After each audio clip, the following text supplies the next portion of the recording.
Potlau, podcastnya Anak Lau. Assalamualaikum warahmatullahi wabarakatuh. Kembali lagi di Potlau, podcastnya Anak Lau. Perkenalkan, nama aku Nanda Lista, aku dari Akademi Lembaga Eksekutif Mahasiswa Departemen Media Informasi dan Propaganda. Perkenalkan, aku Danindra Hanif Trisnanda, Akademi Lembaga Eksekutif Mahasiswa dari Riset dan Keilmuan. Dan pada malam hari ini kita berdua sudah kedatangan tamu spesial, yaitu Bang Muhammad Haris. Oke, selamat malam. Perkenalin, nama aku Muhammad Haris.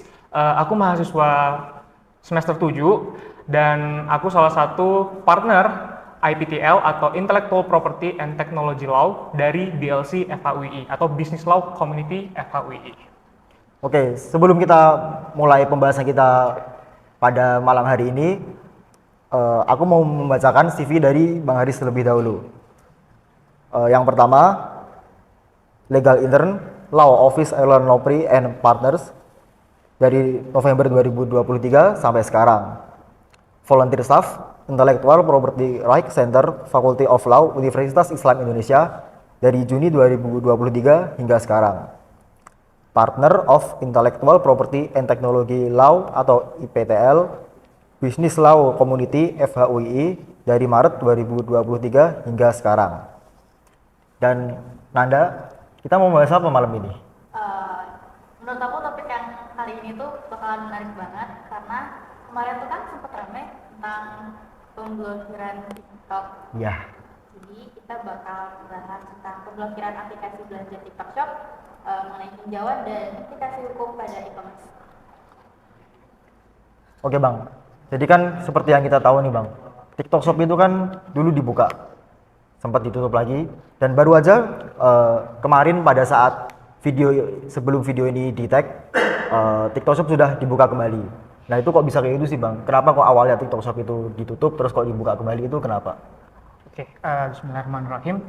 Sebelumnya untuk kita ngebahas terkait tentang TikTok Shop itu sendiri, kita kan harus tahu tuh posisi masyarakatnya itu sendiri saat TikTok Shop itu sendiri ditutup kan. Iya. Kalau kita ngelihat dari acara ataupun berita-berita yang ada di saat kenapa masyarakat itu ingin menutup TikTok Shop, contoh salah satunya itu kan banyak misalnya pedagang di Tanah Abang Jakarta itu pengen banget untuk TikTok Shop itu dihilangin ataupun ditutup. Dikarenakan katanya mereka itu ataupun aplikasi itu mengganggu dari proses bisnis mereka. Tuh.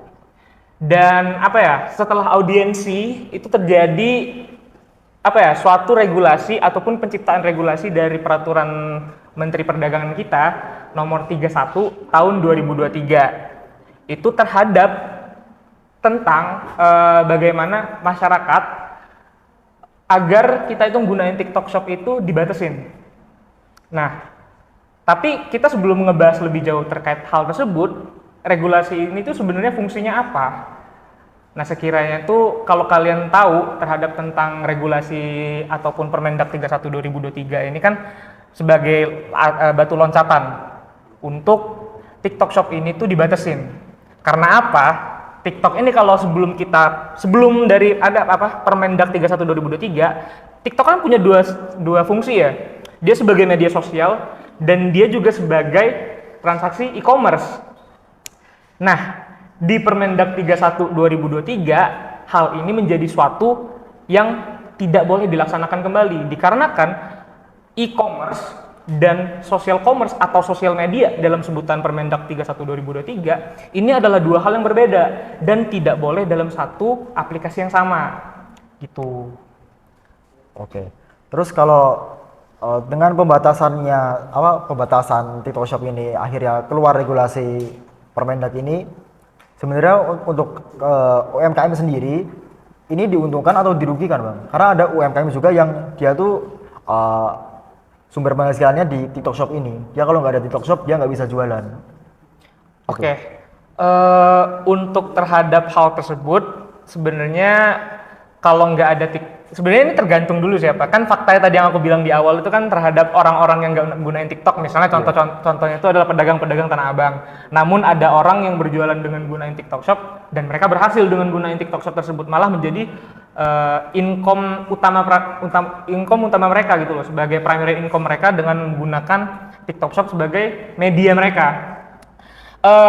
Sebenarnya kita juga harus lebih tahu terlebih dahulu nih, dikarenakan ada beberapa alasan kenapa TikTok Shop ini sendiri itu ditutup. Terutama kan dalam kalau kita ngelihat di fakta-fakta yang terjadi, TikTok Shop ini tuh seringkali dalam tanda kutip menjual barang yang terlalu murah, atau dalam bahasa hukum yang lebih dikenal itu namanya praktek predatory pricing, atau praktek-praktek harga yang terlalu murah nih. Harga-harga yang terlalu murah tersebut itu juga menciptakan suatu ekosistem jual beli yang kurang baik bagi UMKM ataupun masyarakat di Indonesia, terutama bagi yang penjual, bukan yang pembeli, karena pembeli di sini diuntungkan. Iya, betul. Namun di sini memberikan suatu praktek perdagangan yang sangat merugikan bagi Indonesia. Nah, maka dari itu balik lagi ke Permendak 31 nomor 31 tahun 2023, fungsi dari kehadiran Permendak tersebut itu berguna agar kita semacam bentuk perlindungan untuk UMKM di Indonesia. Itu sih.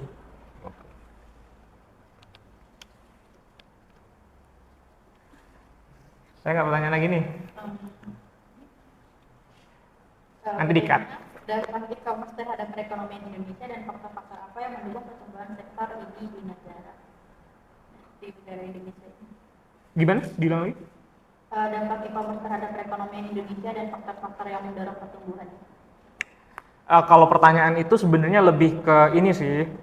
Kalau misalnya kita ngelihat dari e-commerce itu secara dampaknya, sebenarnya e-commerce ini kan adalah suatu breakthrough atau cara perubahan yang konvensional ke modern kan. Terutama dari bagaimana cara orang itu jual beli, misalnya face to face, dan dengan adanya e-commerce ini kan mereka bisa belanja namun tanpa adanya barang tersebut secara langsung kan.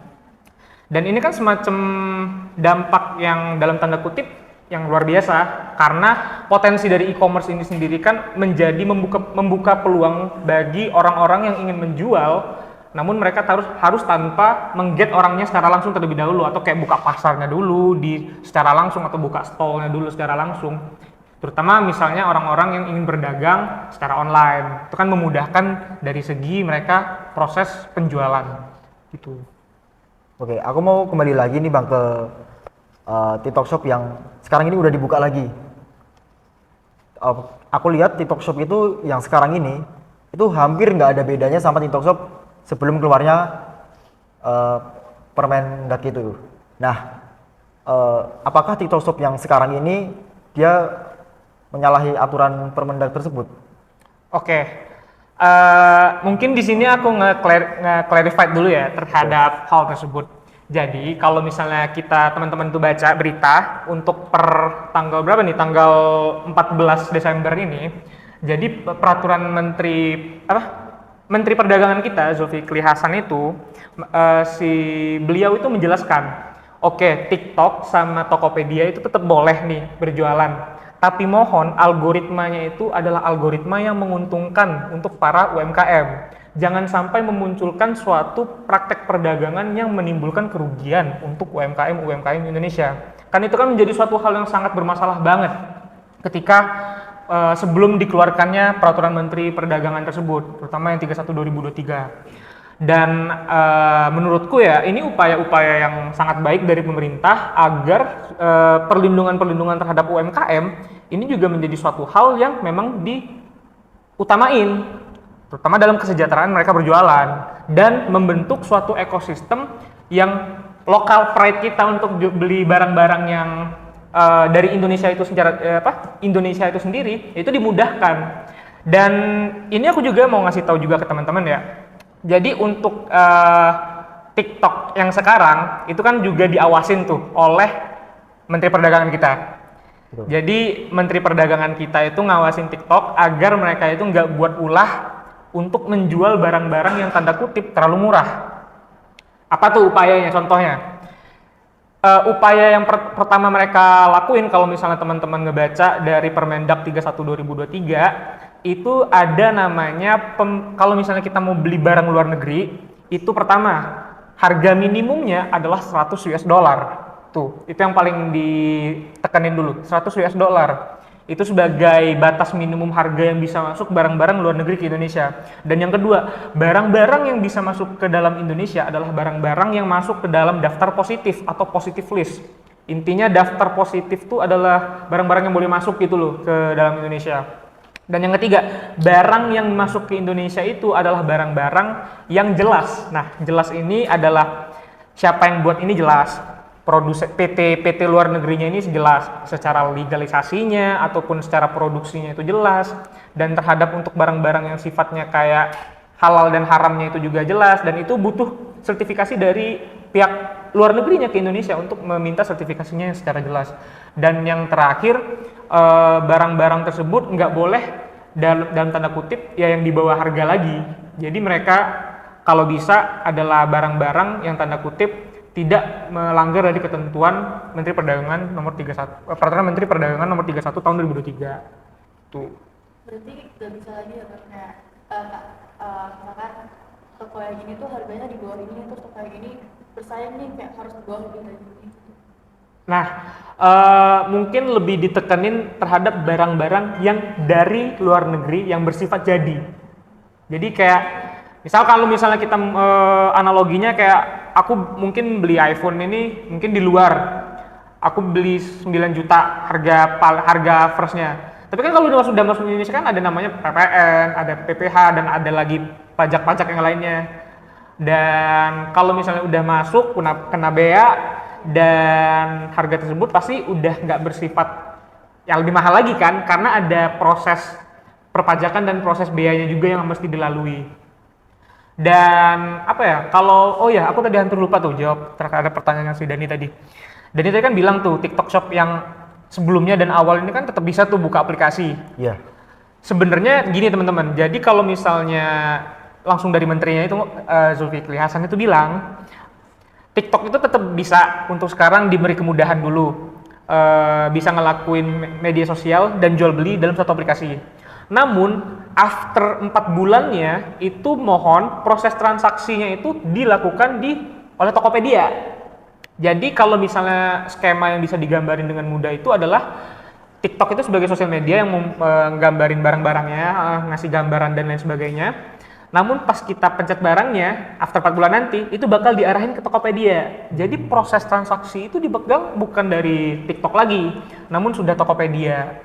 Jadi itu semacam upaya yang dilakuin TikTok agar mereka tetap melakukan sebagai sosial media jual beli barang dan apa yang barang pengen dijual, namun proses perputaran uangnya atau proses transaksinya itu dilakuin di Tokopedia, kayak gitu. Ada lagi nggak kira-kira ini pertanyaan lagi nih? Untuk penjual yang sebelumnya ada di TikTok yang udah terdaftar itu kira-kira mereka perlu mendaftar lagi atau enggak? Gimana? Kan ada pedagang yang udah daftar di TikTok Shop nih, terus kemarin sempat ditutup. Kira-kira waktu TikTok Shop ini dibuka lagi, itu mereka perlu mendaftar lagi atau tinggal lanjutin proses yang sebelumnya aja? Oke. Untuk sekarang proses transaksinya itu kayak TikTok biasa, namun nanti bakal diintegrasiin dengan Tokopedia. Jadi kalau misalnya si penjual TikToknya ini belum memiliki akun Tokopedia, let's say dia belum punya akun Tokopedia, dia nanti bakal ngebuka gerai di Tokopedia. Kayak kita buka tempatnya di Tokopedia. Agar apa? Agar kita bisa tetap jual belinya itu ngelaksanain proses jual belinya atau proses transaksi uangnya nanti. Dan yang diutamain juga itu dalam TikTok Shop ini adalah kan TikTok Shop ini kan dibuka lagi di Harbolnas kan, Hari Jual Beli Nasional kan, di tanggal 12 kemarin kan kalau nggak salah. Betul. Dan TikTok Shop versi sekarang itu adalah versi yang tanda kutip ramah UMKM. Jadi yang dalam artian kita bisa tetap jual beli di TikTok, namun mungkin algoritma yang diberikan di TikTok Shop sekarang itu sudah lebih ke lebih ke sentralnya itu ke jual barang-barang yang ada di UMKM dari Indonesia sendiri. Untuk apa ya? Biar kita mendukung daripada UMKM yang ada di Indonesia. Jadi kayak local pride-nya itu harus dikencengin lagi oleh pemerintah maupun para pihak. Tuh. Oke Bang, kalau di TikTok yang TikTok Shop ini ya, yang sekarang ini kan kita mengenal yang namanya afiliator. Ya. Nah, afiliator ini adalah konten kreator yang mempromosikan suatu barang. Nah, sekarang ini TikTok Shop diberi waktu 4 bulan sebelum akhirnya lepas dari TikTok Shop itu sendiri. Jadi nggak jadi satu itu kan. Lalu nanti nasib para afiliator ini apakah mereka tetap bisa bekerja seperti biasa, membuat konten, mempromosikan barang dengan caranya sama seperti sebelumnya atau gimana? Karena kan nanti kan bakal dipisah ini e-commerce sama sosial medianya. Wait, afiliator itu kayak yang keranjang kuning Iya, itu betul. ya? Oh, oke. Jadi kalau versi sekarang itu versi TikTok sekarang itu lagi ngilangin ininya ya Pak, menghilangkan semacam apa sih yang keranjang kuning itu Iya, ya, benar iya. nggak sih? Keranjang, aku kan nggak main Keranjang TikTok ya, aku kuning. kan nggak main TikTok ya aku. Jadi aku agak bingung sebenarnya untuk ngebahas ini. Tapi intinya tuh yang terkait keranjang kuning tersebut itu nanti mungkin diintegrasiin. Kan belum ada nih sekarang pengaplikasiannya. Jadi kemungkinan besar skema yang akan diberikan oleh pemerintah terhadap para afiliator ini adalah barang-barang, mungkin keranjang kuningnya itu ada, namun ketika kita pencet keranjang kuningnya bukan TikTok Shop yang buka, Tokopedia. Karena intinya skema yang diberikan oleh pemerintah itu adalah sistem dualisme atau kita tuh nggak boleh dalam satu aplikasi dua fungsi yang sama. Itu social commerce dan e-commerce. Social commerce ini let's say TikTok, dan e-commerce atau sebagai proses penjual belinya itu ada pada di Tokopedia. Itu. Kemarin juga kayaknya aku sempat dengar kalau misalkan semenjak TikTok Shop dibuka lagi itu ada yang beda sama TikTok Shop sebelumnya. Kayak misalkan ongkirnya yang naik, jadi lebih mahal dan sebagainya. Itu kira-kira menguntungkan ke si penjual atau gimana? Nah, kalau misalnya terhadap dari segi apa ya, perbedaan hal tersebut, menurutku itu sudah aspek bisnis banget kan itu. Karena kalau sejujurnya kalau udah ngelihat dari kok harganya kayak lebih mahal mungkin, ataupun terhadap ada promo lagi, ya aku ngerasain juga nih karena aku pakai Tokopedia kan, kok hilang-hilang semua nih voucherku. Ternyata memang dampaknya itu dari TikTok. Dan kemana semua voucherku? Itu memang dari proses pengintegrasian Tokopedia dan TikTok. Mungkin mereka sedang melakukan mereka sedang melakukan suatu upaya agar mereka dapat melakukan kembali lagi voucher-voucher tersebut. Namun setauku juga voucherku juga hilang sih sebenarnya, voucher-voucher dari Tokopedia aku, karena dari dampaknya ada integrasi TikTok dan Tokopedia tersebut. Namun biasanya kalau aku ngelihat kayak gini, mungkin di beberapa bulan kemudian dikasih voucher kayak gitu. Kalau misalnya kita ingat kan pas proses pengintegrasian merger antara Tokopedia dan Gojek kan, atau Goto sekarang kan, itu kan banyak banget tuh gila-gilaan tuh voucher-voucher dari Gojek. Mungkin kayak gitu sih, mungkin belum saatnya aja untuk dihilangin sekarang, namun nanti di kemudiannya gitu. Oh iya Bang, TikTok atau Permendak ini awalnya keluar akibat mereka suka menjual barang-barang yang harganya sangat di bawah pasar, dan itu dianggap merugikan UMKM. Nah, untuk TikTok yang sekarang ini, aku masih lihat Bang, ada barang-barang juga yang masih dijualnya murah gitu. Mungkin itu juga bisa merugikan UMKM setempat kan. Nah, apakah harusnya peraturan Permendak ini berlaku di TikTok Shop yang baru?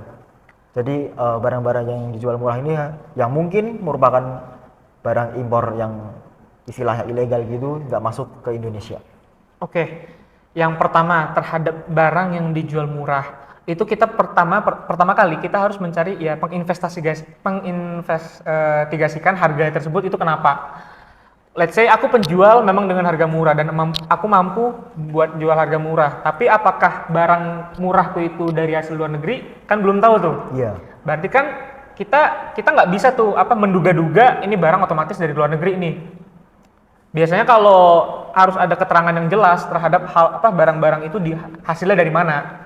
Dan lebih pentingnya lagi, ya kita sebagai orang yang beli pun pasti kita bakal yang milih murah dong. Kalau misalnya kita sedang beli barang di e-commerce dan kita nyari barang yang tentunya harganya paling minim dan paling bawah. Namun apabila kita menemukan suatu harga yang nggak masuk akal, ya pertama kita harus cari tahu dulu nih, ini memang barang ori atau apa, atau ini sumber barangnya itu dari mana. Dan praktek kita beli barang dari luar negeri itu pun sudah diatur oleh Kemendak 31/2023, dan hal tersebut sudah sangat ketat ketika untuk kita pengen beli barang yang sangat murah. Dan apa ya, originalitas barangnya tersebut memang harus kita pastiin juga terlebih dahulu. Dan kita ingat sebagai konsumer, kita juga harus pintar gitu loh. Oke. Aku cukup paham banget sama topik kali ini. Mungkin cukup sekian ya Kak untuk pembahasannya. Mungkin sebelum kita tutup podcast ini, mungkin ada closing statement dari Bang Haris atau aku ada mungkin pertanyaan final lah. Boleh tuh. Boleh ya? Boleh banget. Jadi harapannya TikTok Shop ini gimana ke depannya Bang? Terus kita ini apakah boleh-boleh saja sebagai anak hukum menggunakan TikTok Shop ini? Itu aja sih Bang. Oke. Aku kan di BLC kan lumayan cukup cukup nge-get banget terhadap tentang hukum teknologi, dan salah satu yang aku get juga ini terhadap e-commerce ini juga. Kalau final statementku terhadap potensi TikTok ini ke depan, kita sebagai anak hukum pun kita jadi masyarakat, itu kita harus paham bahwasannya teknologi itu akan terus gerak maju. Dan TikTok Shop ini juga mau nggak mau akan menjadi suatu langkah ataupun sebagai suatu wadah bagi penjual-penjual di luar sana yang ingin menjual barang mereka sebagai media untuk mempertemukan penjual dan pembeli. Kita sebagai anak hukum pun anak masyarakat Indonesia dan lain sebagainya gitu, kita harus paham pergerakan teknologi ke depannya ini pasti akan selalu maju, dan harapannya kita nggak bisa nolak hal tersebut. Kita jangan kolot lah sama orang-orang yang kayak TikTok ini suatu hal yang membahayakan UMKM. Yang perlu diingat adalah kita sebagai masyarakat harus selalu menerima dengan peningkatan teknologi tersebut. Gitu sih. Mungkin cukup sekian. Terima kasih buat semuanya.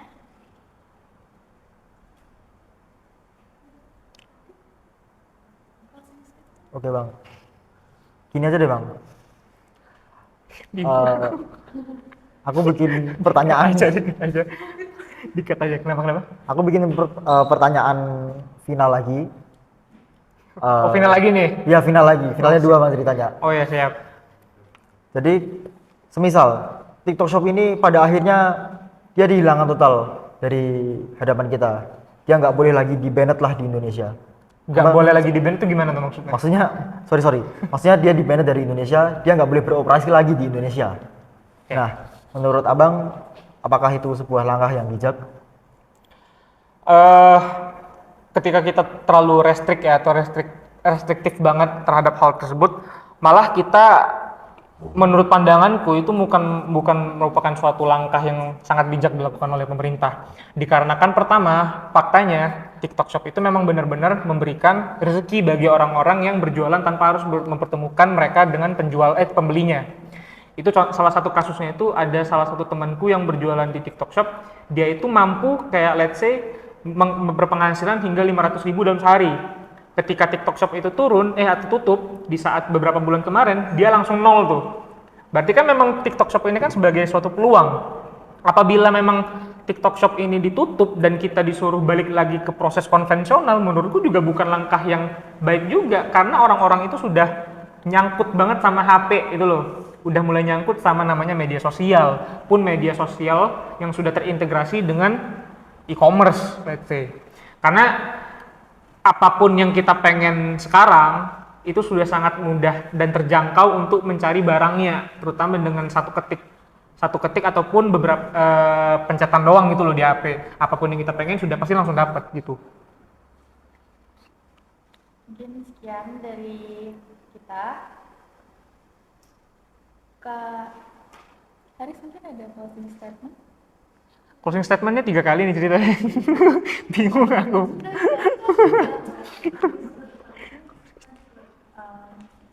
Mohon maaf kalau misalkan ada salah kata.